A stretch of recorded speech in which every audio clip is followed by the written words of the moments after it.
You're prompt. Sorry. Frightfully clumsy of me. I intended to surprise you. A rather difficult assignment under the circumstances. And yet it might have been so much less painful for both of us. Well, which is it to be? Pistol, dagger, or accidental drowning? Please do me the favor to turn around and face the water.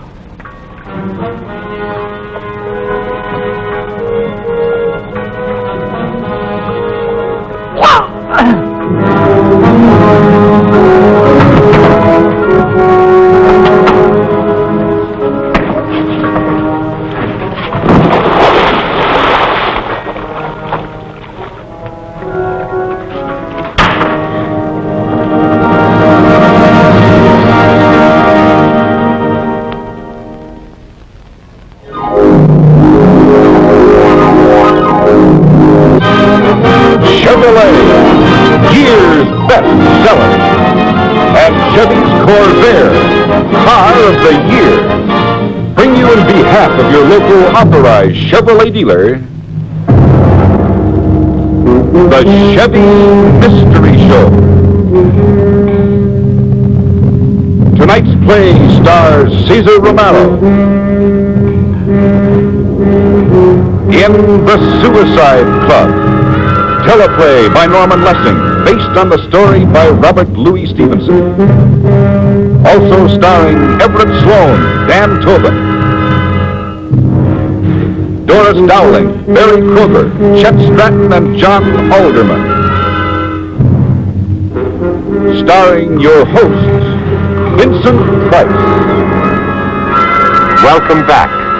The scene is London, the year 1911. You have just witnessed what seems to be a murder by prearrangement.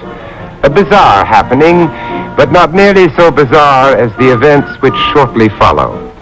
It is the following evening, and we open on the gay, festive spirit of a carnival.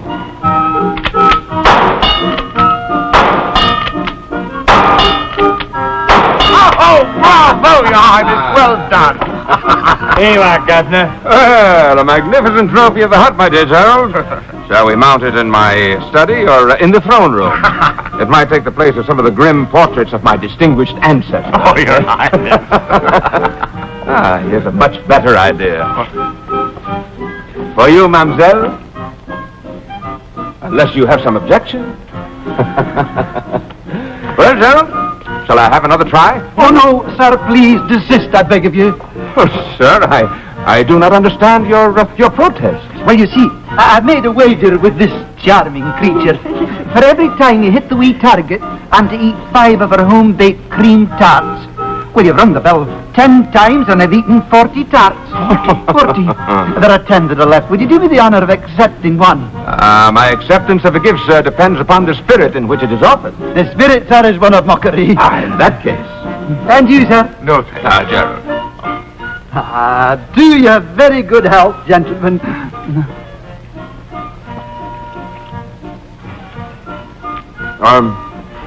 Allow me to congratulate you on your pastry, madam. Oh, you're a connoisseur. Try enough. Oh, no, thank you. You're much too kind. Oh, you, sir? No, thank you. Havers, and you forced me to eat the 7 that remain, and I don't mind telling you I'm a wee bit fed up. Your appeal interests me. We might be constrained to have another go at it on one account. Granted. That you join us while we refresh ourselves and you state your reasons for your extraordinary and heroic behavior. Ah, very good, sir.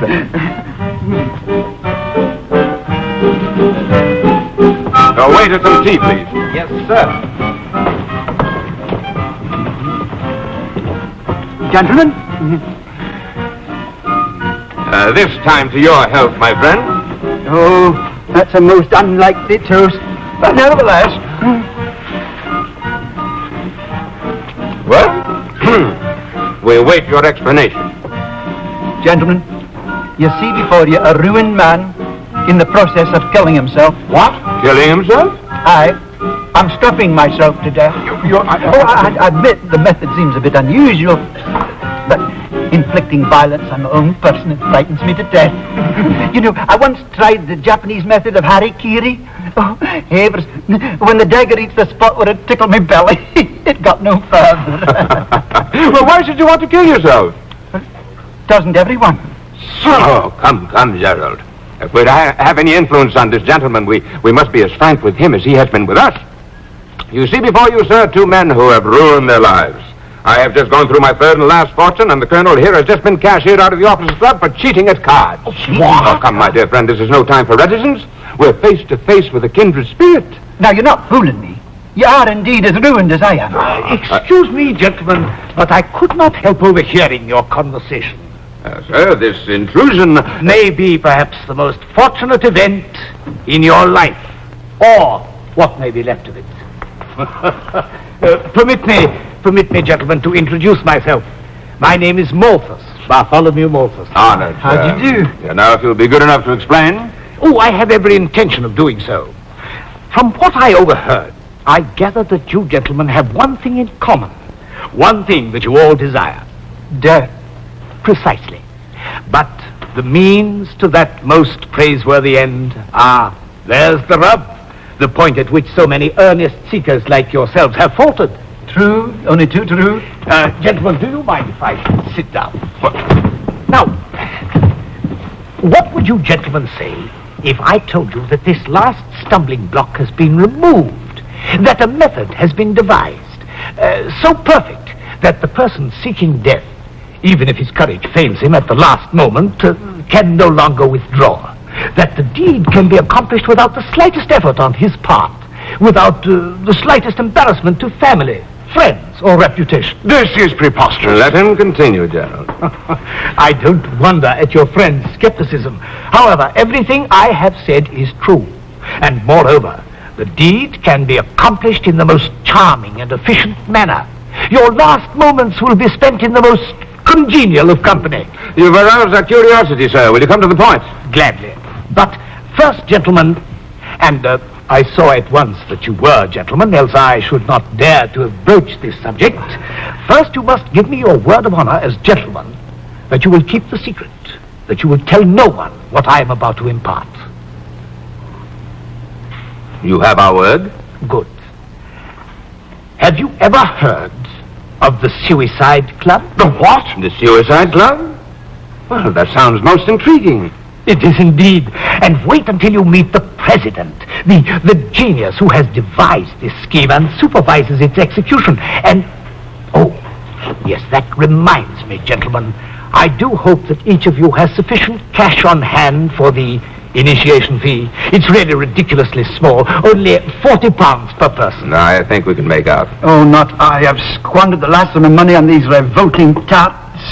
Doesn't it prove I'm the most unlucky of men to miss a golden opportunity like this one? Well, perhaps one of these two gentlemen could be prevailed upon to furnish you a loan. Now see here. And it might also furnish me with additional proof of your sincerity. Our sincerity? Ah, yes. Those who are truly ready to embrace death have no need for money.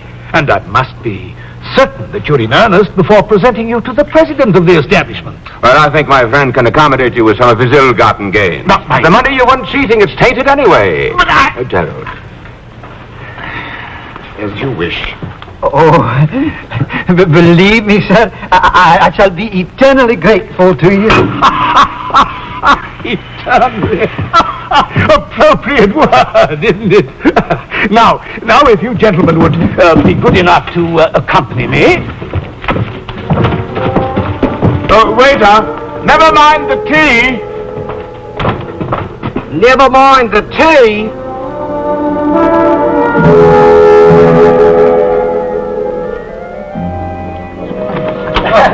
I said for your impatience on me. I suggest you pull it, Miss Chancey.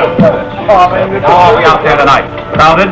Oh, comme si comme ça, mon président. Business is falling off. You know, my dear, it's partly your fault.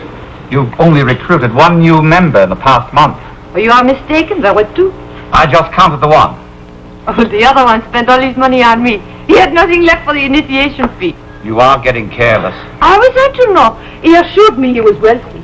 Bounder, if there's anything I despise, it's dishonesty. Oh, do not swear, mon chou. Have you read this? mysterious death of Sir Arthur Granger. But that is what you had planned, no? The finding of a dead man's pocketbook with a plentiful supply of banknotes, all untouched, proves that this was no ordinary robbery. Oh, but what do you expect? After all, they are not professionals. Has Edgerton arrived yet? But not 5 minutes ago. We'll send him in here at once, alone. I hasten to do my master's bidding.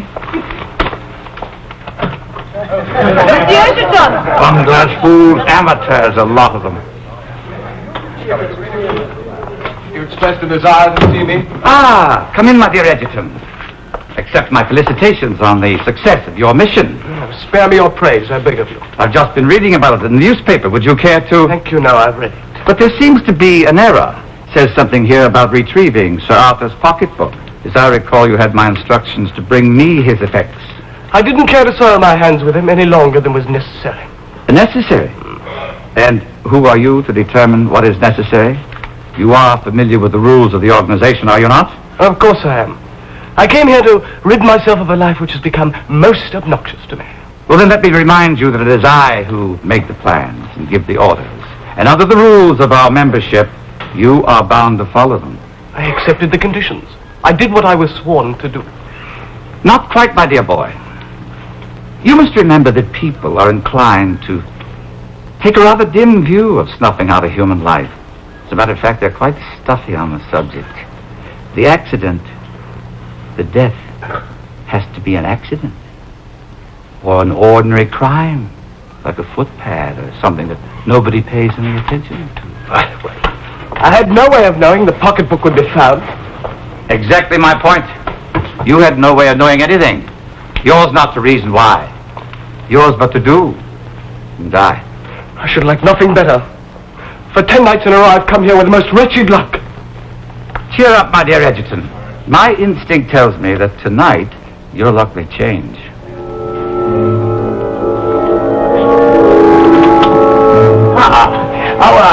Our hero of the cream tarts will be closeted with the president for just a few minutes more. I trust that your investigation will prove as successful. Now, if you'll excuse me, gentlemen.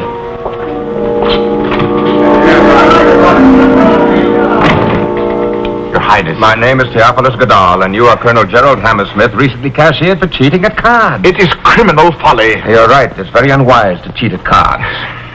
Joke all you like, Your Highness. I'm not afraid for my own life, but yours is too valuable to risk. You have a duty to your subjects. I have a more immediate duty here. Are you aware, Gerald, there is a man in this house growing fat on human misery? This monster accepts only gentlemen and binds them by their oaths as gentlemen, thereby sealing off all avenues of escape. He is worse than a murderer. He causes others to commit... Good evening. I understand you wish to speak with me. We have a desire, sir, to join the Suicide Club. What in heaven's name is that? Pardon, but I think you are the person best qualified to give information on that point. I? Suicide Club? Come, gentlemen, you're mistaken. This is a private house, and we're having a private party. And if you do not leave immediately, I have a few fellows at my call who would be delighted to hasten your exit. There, you have your answer. Now let us leave. Sir, we have come here at the invitation of a friend of yours. You may call whomever you will, but I warn you, men in our position have very little to lose. And if our entry into the next world is going to be expedited by you in such a fashion, I assure you we shall take some of your friends with us. Aha, spoken like a man, sir. But first I must put a few questions to you to test your resolve. Will you follow me, please? Thank you. Now tell me, why is it that your pride of life? As near as I can make out, my sheer, unadulterated laziness. Oh, now, come, you must have something better than that. Also, I've gone through my last fortune, and I'm much too lazy to make another. Lack of money can be vexing. It brings my sense of idleness to an acute point. Now, you know, if I wasn't a man of experience, I should turn you out. But I know that often the flimsiest excuses for suicide are the weightiest.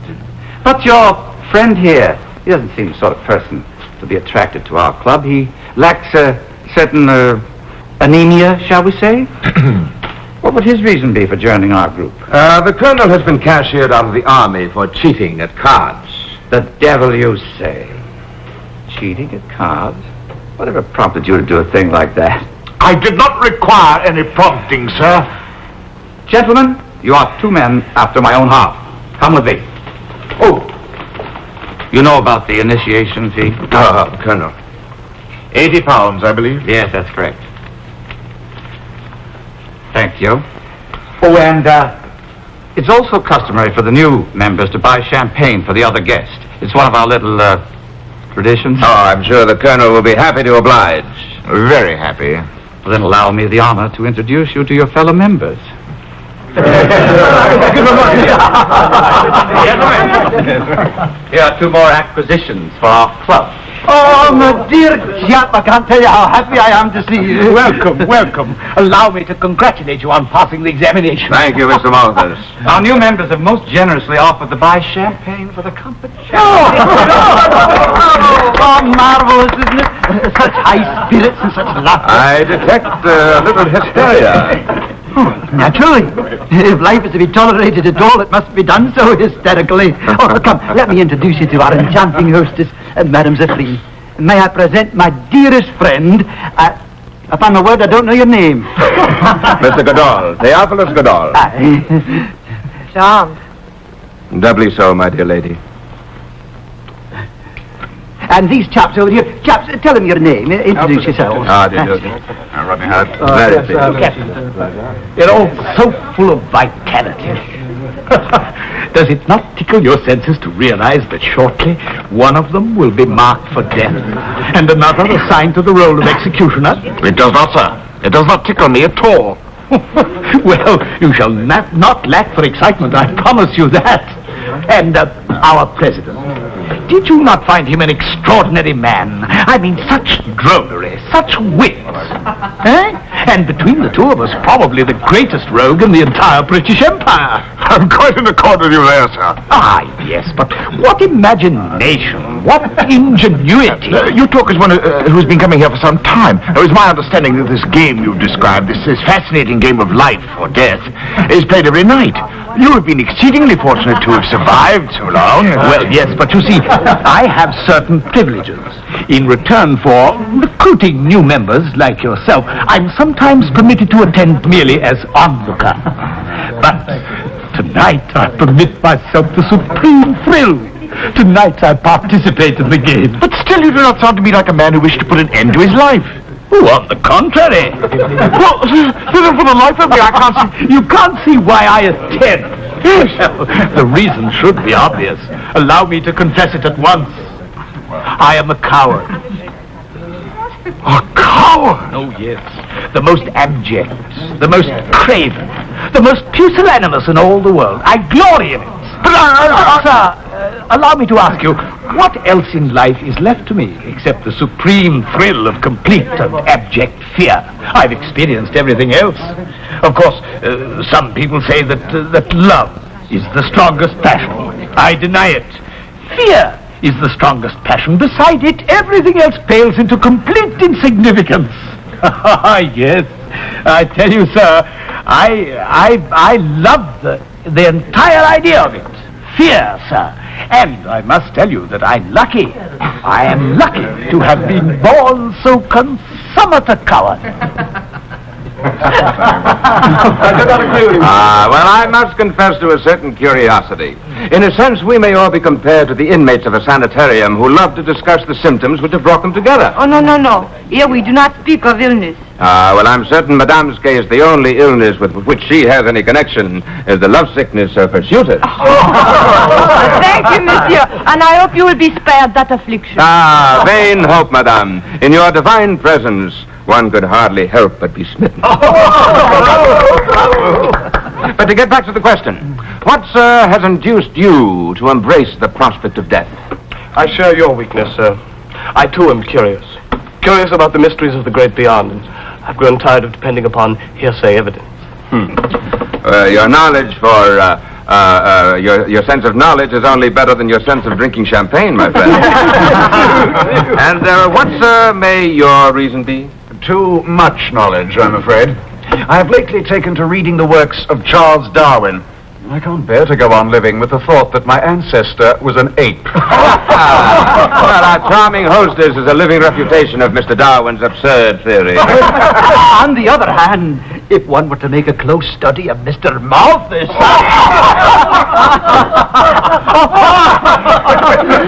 Come, Mr. Malthus. Have some champagne. Thank you. A toast, Mr. Malthus. A toast. May I have your attention, gentlemen? Will you please to take your places? The game is about to begin.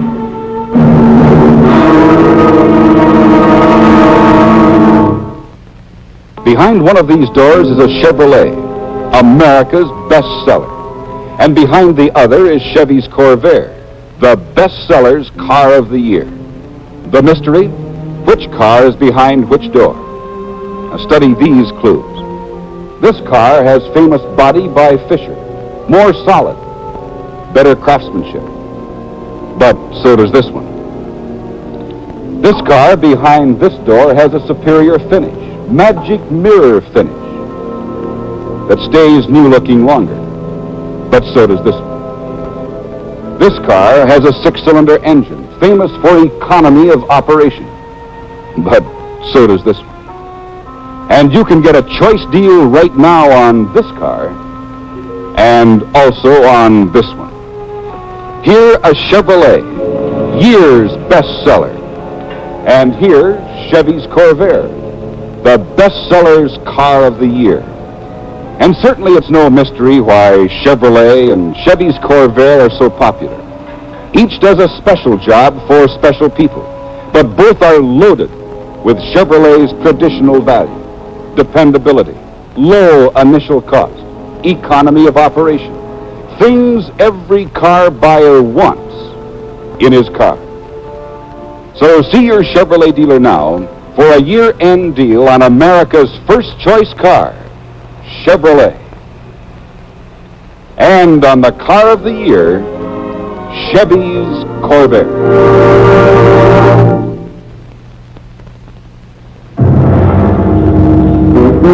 A game of cards, but what a game. The stakes, life or death. The chief participants, executioner and victim.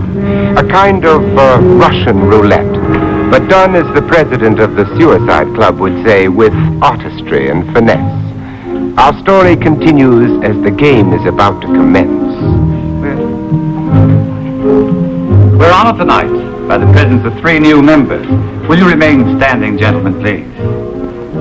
Raise the hand nearest to your heart. You do hereby solemnly swear... Mr. President. Sir? Since we have all made up our minds to dispose of our bodies, let us do so as gentlemen. This flutter and big talk seems to me to be out of place. Sir, this club, like any other, has certain rules. You will either abide by them or leave. Let us go. We did not come here to be insulted. Well, gentlemen? We are ready to conform. You do hereby solemnly swear to abide by the regulations of the Suicide Club, to maintain the strictest secrecy, to follow without question the orders of your president, irrespective of all moral codes and judgments, in the full realization of which there is no turning back or withdrawal save death, to the fulfillment of which you pledge your word and your sacred honor. Do you, gentlemen, so swear? I do. I do. I do. Please sit down. Well, now, to get to the game. The rules are quite simple, really. I shall deal you each card face down. The fortunate individual receiving the ace of spades shall soon depart this life. The ace of clubs shall act as executioner. I will furnish the plan of execution.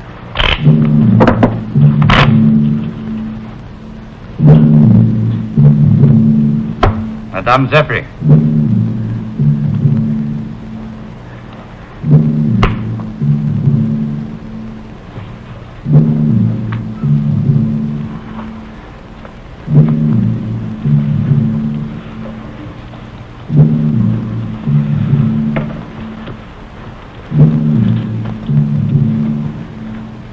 Gentlemen, will you uncover your cards, please? The tray of diamonds. The queen of hearts. The 7 of spades. The king of spades. Only once removed from the ace. My sympathy, sir. Will you oblige? The ace, but the ace of diamonds. The knave of clubs. The king of clubs. The nine of diamonds. The three of hearts. Mr. Malthus.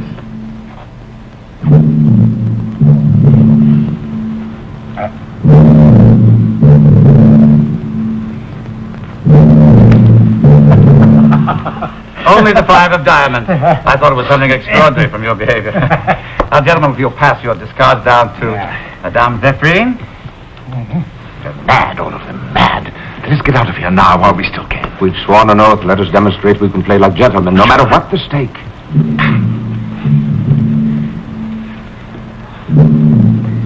Will you uncover your cards, gentlemen? The ten of spades. The nine of clubs. The deuce of spades. The queen of diamonds. The ace of hearts. 10,000 devils! The ace of clubs. 2 nights in a row. It's not possible. You promised me my luck would change. Promise you? You merely had my good wishes, nothing more. You arranged that, you blackguard! Sir, I resent that imputation. Under any other circumstances, you would have a duel on your hands. Gladly. With any weapon you choose. Fortunately, you are under strict obligation to kill another first. Besides, you're quite wrong. If there's anyone who cheats at cards at this table, it's not I. You mean... If Mr. Malthus can restrain his mirth, play will resume. The four of hearts. The seven of hearts. The nine of spades. Turn up your card, Mr. Malthus.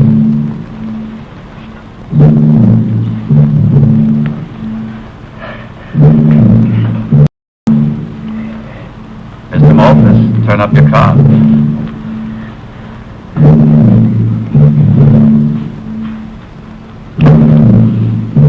No. The ace of spades. Gentlemen, the game is over for tonight. We'll miss you, Malty. No. Come, Gerald, we've seen enough. Enough.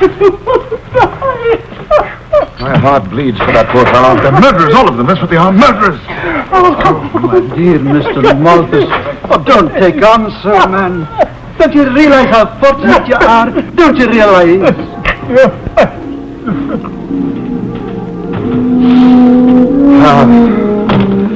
The night air smells fresh and clean. What a relief it is to get the stench of that place out of my nostrils. Night is also good for murder. How can I continue to allow this wholesale murder to go on with profit and impunity? Can we not go to the police? We are sworn to secrecy.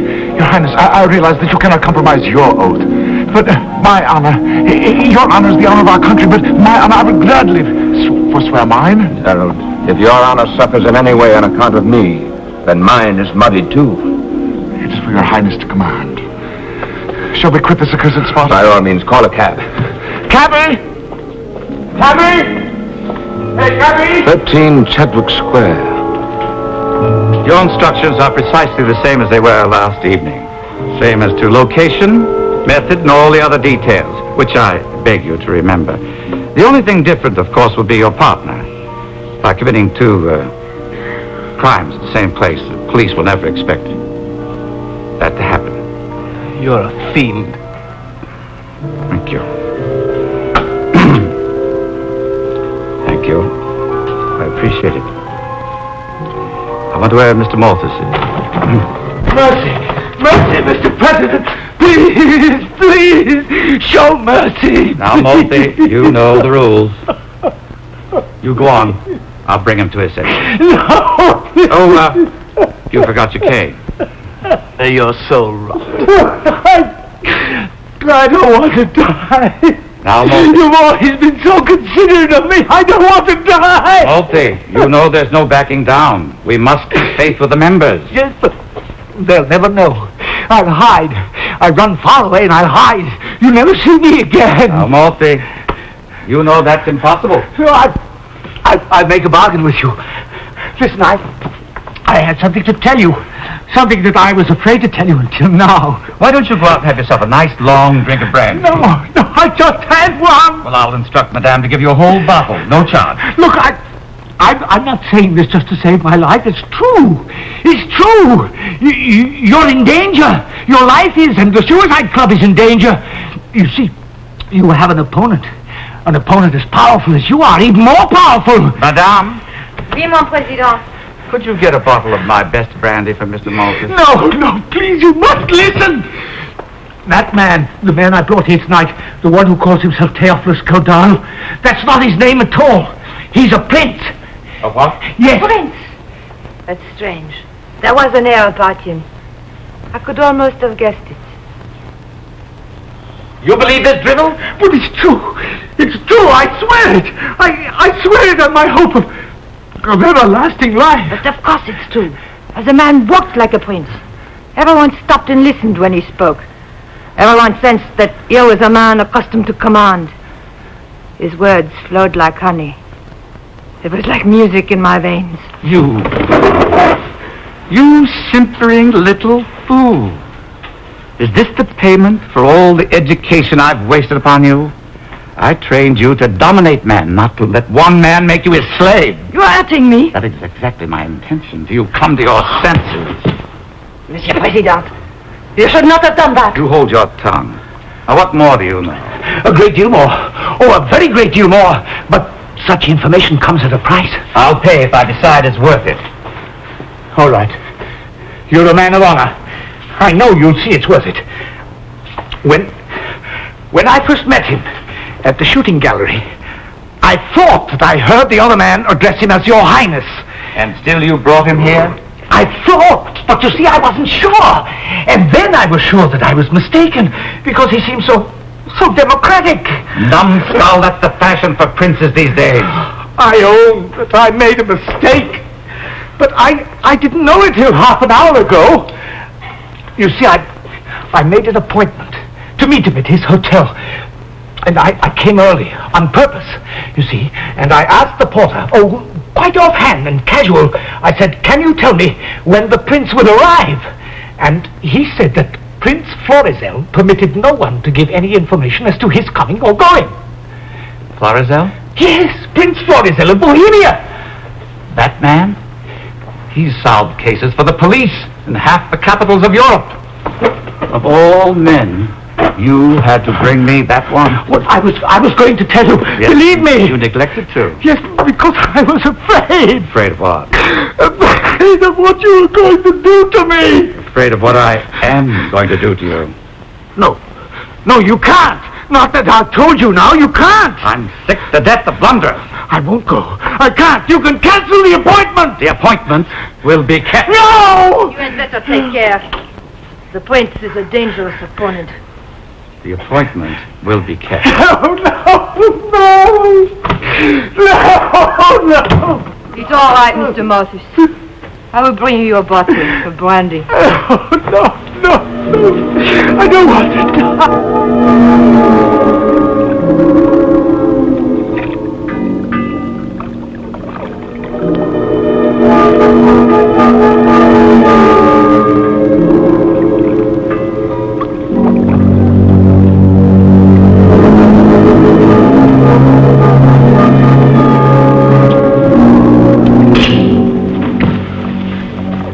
President.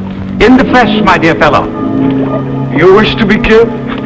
In your instance, it would be a distinct pleasure. One I fear that you will have to deny yourself. I merely came to inform you that Mr. Malthus will not be present. Why not? I regret to say that he had a prior engagement. With whom? Death. Malthus dead? A greater power than ours has anticipated us. What did he die of? Fright, I should imagine. Then, of course, that's just a layman's diagnosis. Thank God. You may indeed. And now, if you can suppress your natural inclination to stab me, thank you. Could you tell me exactly where you disposed of Sir Arthur? Must we go into that subject? I'm afraid we must. You see, I bear the responsibility of planning all our exits. And it's my business to look into these matters. Very well. He was standing here. And you pierced him so...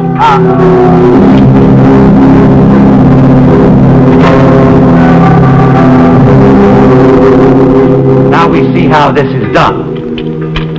First we clean the salt. Then we remove the subject's effects. But we do not throw them away.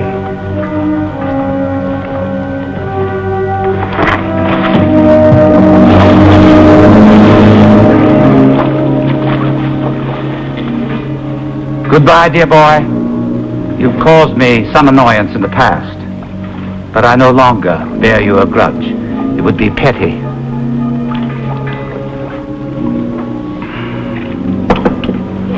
Oh, you won't be lonely. One of our more distinguished members, Prince Florizel of Bohemia, will soon be joining you.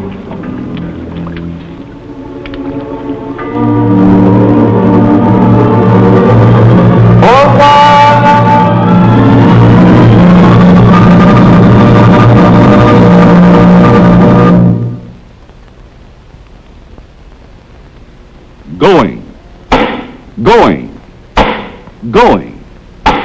Yes, the 1960 Chevrolets and Corvairs are really going fast at your Chevrolet dealers. And the reason? He's offering money-saving deals to move out his 60 models to make room for the 61 Chevy line coming soon. It means this is your chance of the year to make a tremendous deal on the 60 Chevy of your choice. Perhaps you prefer a luxurious Impala like this. Or maybe your favorite is the economical Corvair. Whichever you choose, you'll get a choice deal at your Chevrolet dealers now.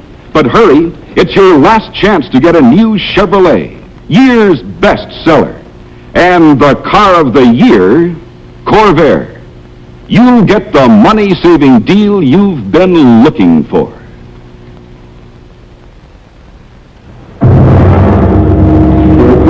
The distinguished president of the Suicide Club, though congenial enough in his own morbid way, is not exactly the kind of fellow you'd like to invite to brunch or a Sunday picnic. Prince Florizel does not begin to suspect the president has discovered his true identity, and even if the prince knew, he'd still be bound by his foolhardy oath as a member of the Suicide Club. That was one of the troubles with being a prince and a gentleman in those days. Our theme is the Prince's Hotel Suite. Time, the following morning. Yes, please. Well, there's nothing yet. But then news could hardly be expected so early. No, hardly. Let us pray for poor Mr. Malthus. We can only hope that something has happened to circumvent this horrible design. In any event, we're well out of it. Out of it? Surely you do not mean to return. Yes, Gerald, tonight. Your Highness, I must protest. The duties of your high office forbid any repetition of this hazardous undertaking. Gerald, you forget yourself. Oh, forgive me, Your Highness. My life is yours. Take it if you will. But do not ask me to countenance this foolhardy escapade. I do not insist that you join me. Oh, how can I let you go alone? My dear friend, you have already given me sufficient proof of your devotion. I admit there is much in what you say, and I'm not altogether pleased with my own determination. But, under my royal trappings, there is a man, a human being. How can I cease to interest myself in the fortunes of these unhappy young men? How can I allow this abomination to continue? Well, I've said all I had to say on the subject, Your Highness. It's impossible. You cannot. What in heaven's name? Gerald, find out the cause of this disturbance. Yes, Your Highness. I might have been asleep. Oh, Your Highness, forgive me, I had to come. Madame Zephyrin. How did you find out who he was? That does not matter. What does matter is that the president also knows who he is. I've come to warn you.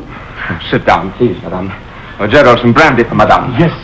So you've come to warn me. Against what? Under no condition must you return to the Suicide Club. But I must. I gave my word. You gave it as Theophilus Godal, not as the Prince of Bohemia. Which changes nothing, only to make my promise all the more binding. Your Highness does not understand. The president means to kill you. Tonight, You are to receive the card of death. Ah, well, as to that, it's in the lap of the guards. The deck contains 52 cards. Oh, but you are blind, mon prince. Do you think it was by accident that Egerton received the ace of clubs 2 nights in a row? Well, I watched the president closely. I detected no evidence of cheating. But he's far too skillful for that. And he is skillful in other things as well. You are no match for him in the art of murder. Your Highness, you cannot return. I will not allow it. You will not allow? Oh, my dear Gerald, it's not as bad as all that. We've been in awkward situations before. And I think I may count on 2 faithful allies. I came to warn you. I can do nothing more. There is only one thing I would have you do, madame. Leave the service of this monster. I am afraid. I will see that every precaution is taken for your safety. Do you think you can stop him? You do not know him as well as I do. You cannot possibly imagine the things he is capable of doing. Oh, I think I can. I've come across his ilk before, but none, I admit, quite so villainous. He's evil. He found me on the streets. He made me the thing I am. Well, for that at least he deserves our thanks. If only I had the courage to end this miserable existence. If only I could play in that deadly game of cards. Oh, my dear child, you must not despair. Where there is life... No, there is no hope. Not as long as he is the one that lives. We shall see. Our ranks are somewhat depleted this evening. Poor Malthy, I do miss him. So tonight I suggest a little departure. Something to add a little spice of novelty. Since there are only 8 of us playing, I suggest that we use just 8 cards. The ace of spades and the ace of clubs will be among them. Thus, gentlemen, you will find out what fate has in store on the very first round. Do you agree? Agreed. We'll let Madame Zephyr mix. You let her fingers decide. I've always thought that fate was a woman. Between us, gentlemen, something of a wanton. Do not pick up the cards. I beg your pardon? I said, do not pick up the cards. Just shove them across the table. Top card first. I see. Coming from you, I quite understand the objection.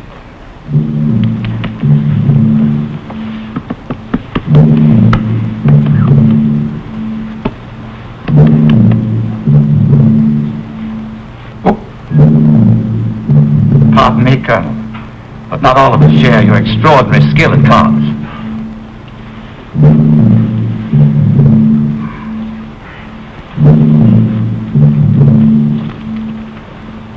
Gentlemen, will you uncover your cards, please?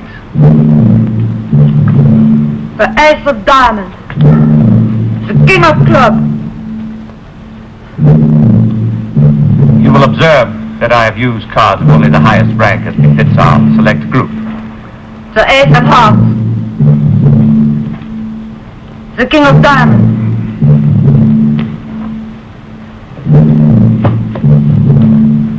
My congratulations, sir.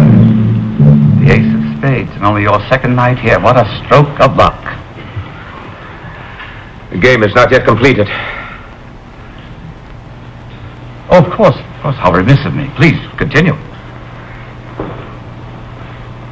I can understand your agitation, sir, but then you do share a 50% chance with the gentleman on your left. Only one of you can wear the executioner's mask.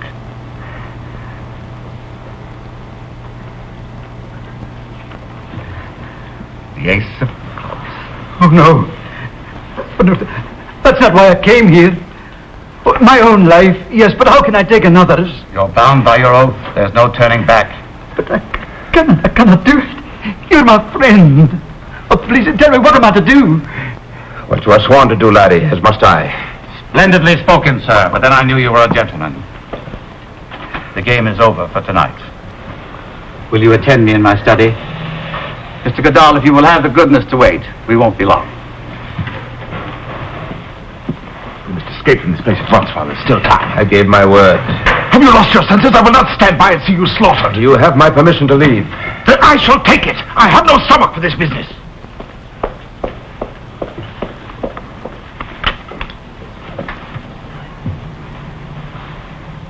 Oh, Your Highness, I tried to warn you.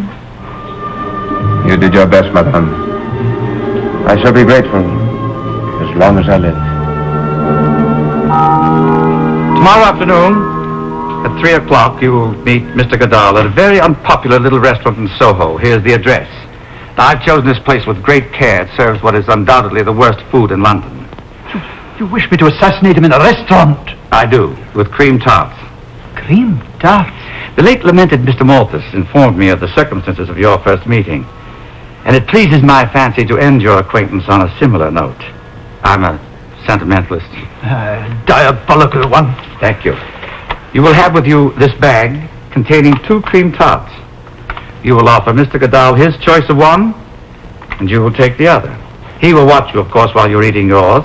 Seeing nothing amiss, proceed to eat the other one.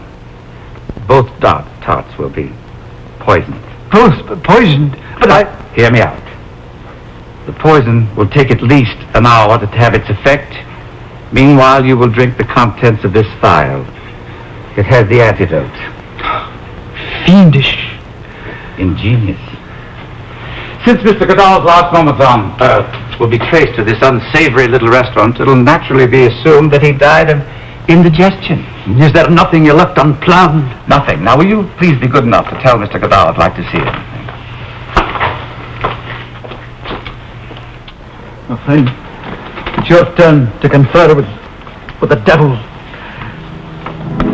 Take courage, my friend.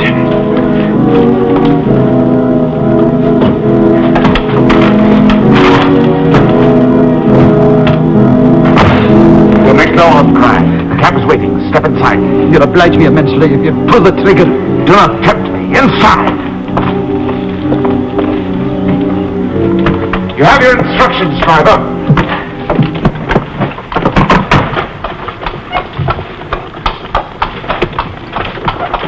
What?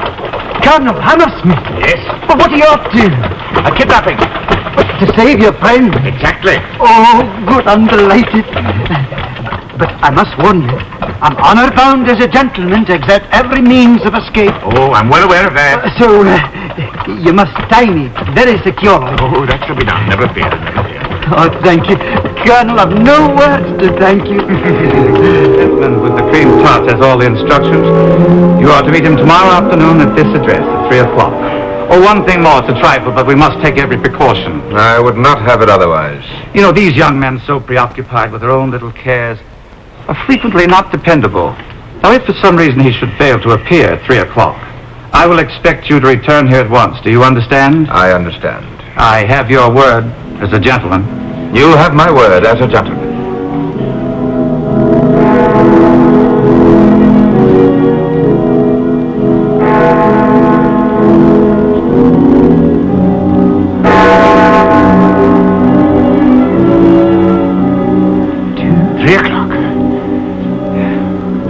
It's all right now.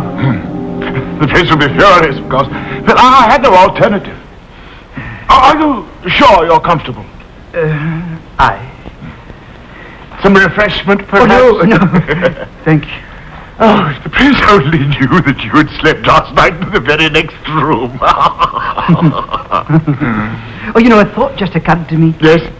Well, it might conceivably be my duty to scream for help. You think you should put a gag in my mouth? Do you give me your word as a gentleman that you will make no outcry? Aye, I do. Good. Then that would hardly be necessary, would it?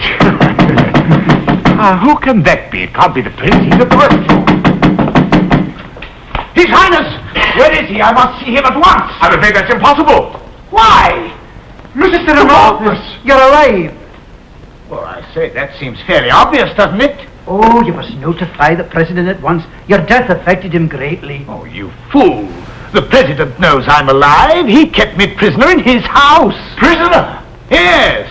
I gave my word of honor as a gentleman that I would not try to escape. And you broke it? I did not consider myself bound. He broke his word first. He was pledged to contrive my death. He, sir, is no gentleman. Havers, do you know what this means? None of us are bound to the oath any longer. The president has broken his faith with us. We owe him nothing in return. By George, that's so. The prince must be informed immediately. The prince? Yes. Oh, well, where is he? Well, we had an appointment, but unfortunately I wasn't able to make it. Yes, thank heaven. I think your thanks may be somewhat premature. What makes you say that? I know the president's tactics. If you did not keep your appointment, I know where the prince must be now. He must have gone back to the suicide club. He shan't be there for long. Take care. You're about to meet the devil on his own ground. Are you armed? Naturally. Well, since I find myself otherwise unoccupied, I think I shall untie you, young man. Oh, my friend, it was good of you to bring me this news. I was merely trying to preserve my own life, you see. Because I know that the president means to kill me. Of course, he's only trying to find some amusing way. Well, Mr. Malthus, you mean you really want to live? Well, only a fool does not. I tell you, once you have drawn the ace of spades, well, then you immediately realize how precious life is. Oh, my dear. Well, that's true. Only too true. My own eyes are beginning to open too. I see now what a useless life I've led. Well, henceforth, my ways will be changed. I mean to make my way in the world. I know what I'll do. I'll open a bake shop. Splendid! Splendid! I say, do you think you could use a partner? I could. The man simply has no sense of honor. I cannot agree with you. It is possible something unforeseen has detained him. Be that as it may, I have returned here as instructed. Highly commendable. Of course, I never doubted that you would keep your oath. I've sworn another oath. To what effect? In some way, by some means, to bring you to justice. Prince Florizel, Your Highness! Gerald, I warned you not to interfere. And be careful how you address me. He knows who you are. Indeed I do, Your Highness. And I must say I couldn't be more honored. You, sir, are a fraudulent impostor. We shall expose you. This is an end to your suicide club. Must I remind you I've sworn an oath? You're bound by it no longer. He has broken his pledge. Mr. Malthus is still alive. You, sir, are no gentleman. The Colonel speaks the truth. Only a fool would allow himself to be bound by rules. Then, sir, I must ask you to defend yourself. Precisely my intention. No, I wouldn't do that, Colonel. Put it down. What do you mean to do? Kill you both, of course. My own existence depends upon it. In this crude and amateurish way? Oh, come, Mr. President. You're much too ingenious for that. You're certain to be found out. How, sir, did you intend to dispose of our bodies? Child's play. Do you think I'm unfamiliar with the most elementary aspects of my own trade? Prince, if you have any prayers, prepare to say them now. I recommend you say yours. Retribution, like the law, has a very long arm. Oh, I think I can manage to stay out of reach.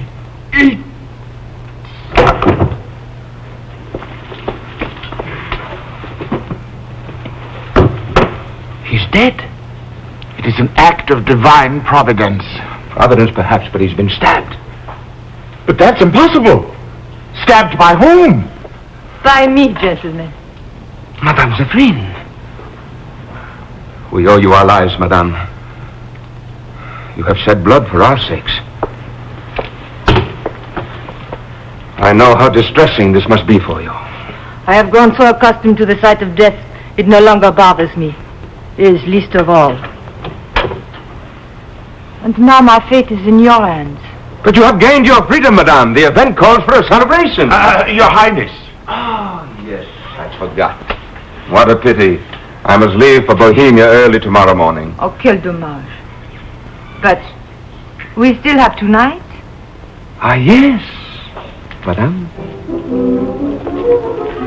Zero, don't bother to wait up. Much pleasanter than dying, don't you think?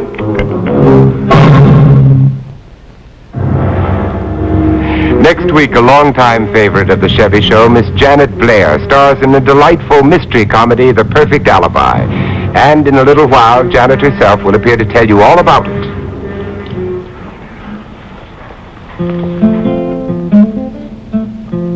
This is a Conestoga wagon of frontier fame. These were the wheels that carried the pioneers and all their possessions across America. These are the wheels that covered a continent. Today, the wheels are different, but they're still rolling. Wheels are rolling, rolling all along the highway.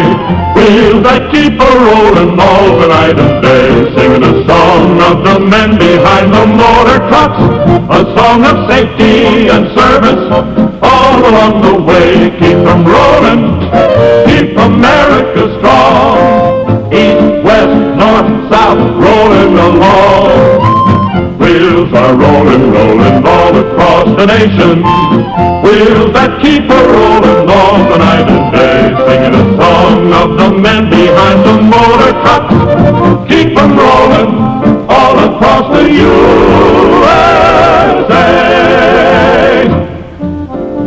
Across the USA, only trucks can deliver to your store or your own front door so swiftly.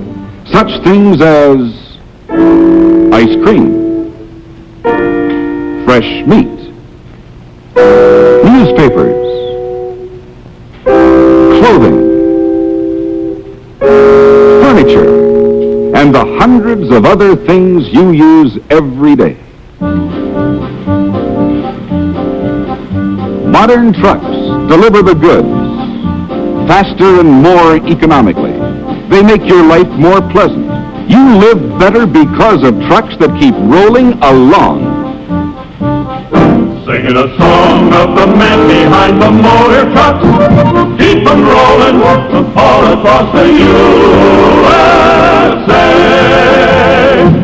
This message has been brought to you in behalf of the American trucking industry by Chevrolet, maker of Chevrolet sturdy-built trucks.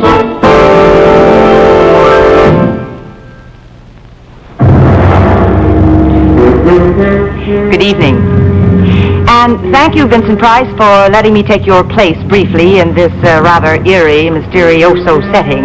I always wanted to know how it would feel to stand here, and frankly, it gives me goosebumps. But anyhow, I do appreciate this chance to tell you how very happy I am to be back next week on the Chevy Mystery Show. As Vincent mentioned, The Perfect Alibi combines mystery with comedy, but there's also a good deal of danger and suspense as well. I play a girl who tries to solve a murder and get into an awful lot of hot water as a result.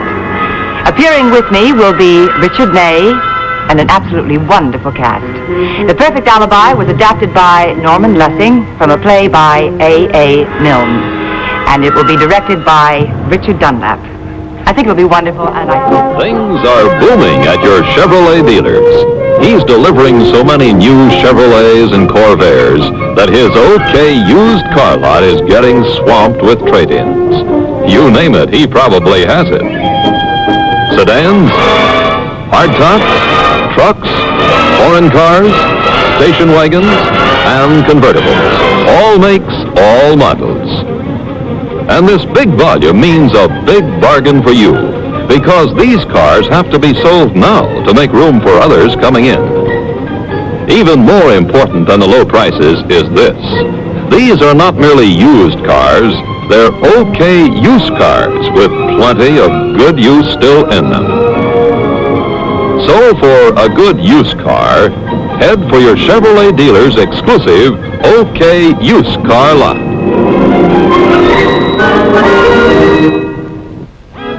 Next week, the Chevy Mystery Show presents The Perfect Alibi, starring Janet Blair and Richard Ney, by A.A. Milne, teleplay by Norman Lessing. The Chevy Mystery Show has been brought to you by Chevrolet on behalf of your local authorized Chevrolet dealer, who offers Chevrolet Year's Bestseller and Chevy's Corvair, Car of the Year. This is Joel Aldred reminding you to drive with